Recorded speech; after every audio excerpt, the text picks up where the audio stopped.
दिसंबर दिन शनिवार बाबा साहब मनु विधान के कैले संहार।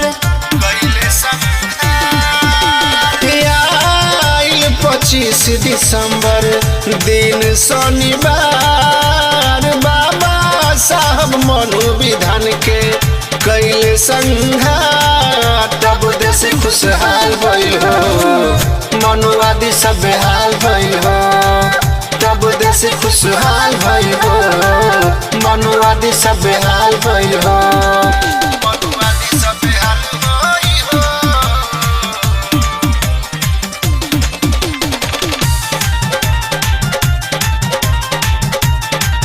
मनुवादी सब बेहाल भइल हो।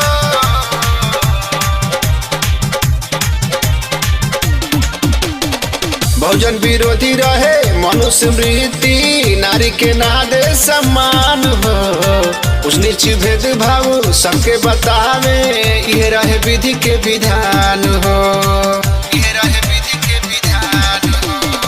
बहुजन विरोधी रहे मनुस्मृति, नारी के नादे सम्मान हो।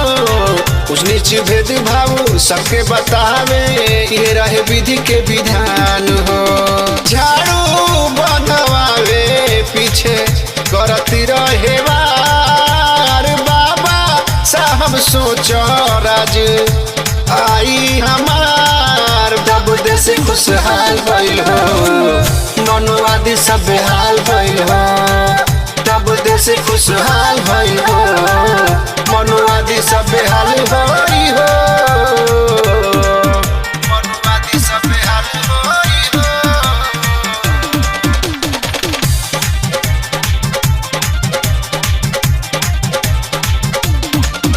मनुवादी सब बेहाल भइल हो। सब कुछ बनवले देश बचवले, अब देखो सब कुछ खो जाता हो। डीएम बने खाती डिग्री खो जाता, पीएम निरक्षर बनी जाता हो। पीएम निरक्षर बनी जाता हो। सब कुछ बनवले देश बचवले, अब देखो सब कुछ खो जाता हो। डीएम बने खाती डिग्री खो जाता, पीएम निरक्षर बनी जाता हो।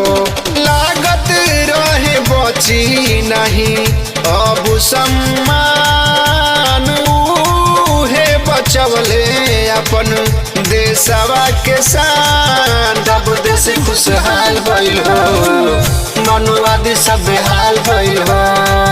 तब देश खुशहाल भइल हो, मनुवादी सब बेहाल भइल हो।